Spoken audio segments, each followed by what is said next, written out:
Hello and welcome back to the Silly Kitchen, or if it's your first time, welcome, welcome.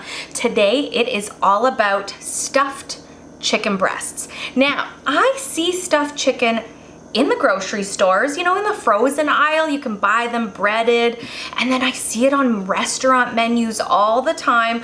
But did you know it is quite easy to make them at home, with a few variations and options that I want to go through today, and I'm going to show you my absolute favorite way to make stuffed chicken as well. If you have seen the show before, you know I've made stuffed chicken a few times. The first time I ever tried it, it wasn't really stuffed, let's say, but what I did is I made incisions in the top of the chicken breast and then used those little incisions to stuff some cheese, some tomato, maybe some basil, kind of that caprese style chicken recipe.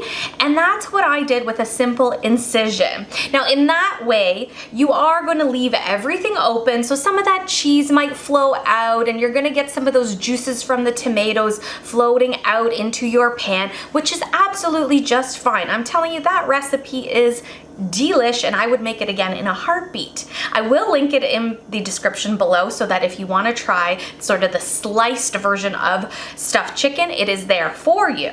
And although that is a really quick and easy way to add some veggies and some cheeses and flavors to your chicken, it's not my favorite way to make stuffed chicken. More recently, I made an apple stuffed chicken breast as well. And this is a method where you run your knife on the side of the chicken to make a little bit of a pocket. You can leave that pocket open after you stuff it. And again, once it cooks in the oven, you're gonna see some of those flavors ooze out. Not a problem, beautiful. If you want to keep all of that stuffing in there, one way that I really, really like keeping it in is wrapping it in prosciutto.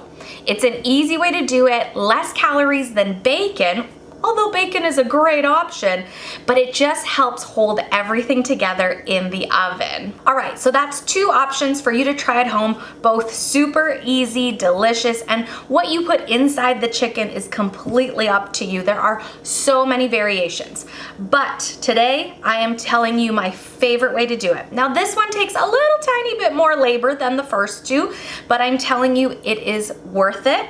You can also make it in batches, so you can make 6, 8 chicken breasts at a time, and they are perfectly fine for leftovers. So I want to make sure you know that before we get started. Without ado, let's go. Let's go get our chicken breasts ready. Step 1, we are going to slice our chicken breasts as if we're going to butterfly them. Easy peasy, just make sure you don't go all the way through the chicken. Make sure you stop, and if you don't have it enough of an opening, just keep slicing ever so slightly in the middle until you can get it nice and flat. It is a little bit of trial and error to get your knife skills to do this, but don't worry, just take your time and you'll get it. The second thing is that we need to pound this chicken out. We're gonna give it a little bit more of a flattening by giving it a couple good whacks with whatever you have. I sometimes use a rolling pin when I make my schnitzels or my chickens, but if you actually have a meat tenderizer, that is your best option. To avoid splashing chicken pieces all over the place if I get out of hand with my hammer, I just use saran wrap on each side to keep all that goodness inside. Make sure to season your chicken on both sides with a little bit of salt, pepper if you choose, but now it's all about the stuffing. One of the easiest things to do is put a little bit of Swiss cheese and ham in the middle. Booyah, easy peasy, love it. If you want to try the other version, which right now is my favorite, is combining spinach, cream cheese, and some Parmesan all in a bowl and using that as your stuffing. I see a ton of people using ricotta cheese, but the cream cheese, I am loving way more. You can use plain, or urban garlic works really well too, just for a little extra flavor. When using spinach, chopped up fresh spinach works really great. I feel like I said spinach.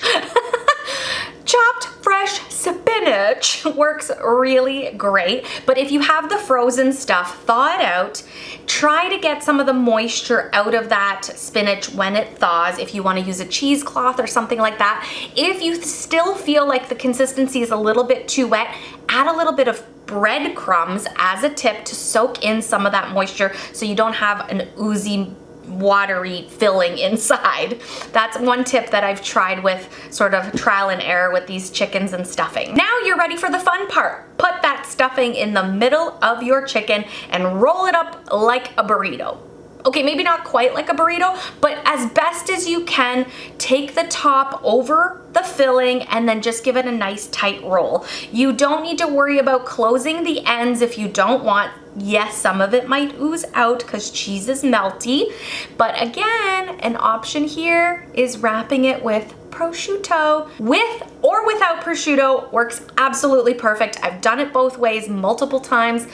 I like both, but obviously the ones with the prosciutto are a little bit extra fun. Now, I cook my chicken in the oven at 350 degrees uncovered for about 35 to 40 minutes or until the fattest piece of chicken is at 165 degrees internal temperature.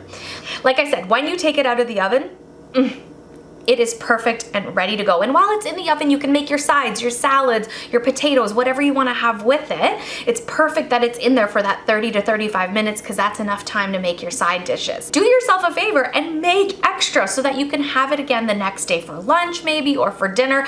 I don't actually get sick of leftovers. I know some people are like, same thing every night, but 2 days in a row is not that bad.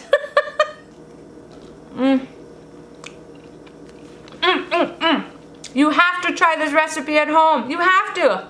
Thank you for tuning in to The Silly Kitchen. Whichever way you choose to stuff your chicken, I hope it includes cheese, because, I mean, come on. I love cheese. So those are the 3 ways that I like stuffing chicken, the last being my new favorite. I absolutely love taking the time to pound out that chicken, give it a roll, add some delicious stuffing, and enjoy. Have an awesome day, and I hope to see you on The Silly Kitchen again soon. Hit that subscribe button because there's more to come.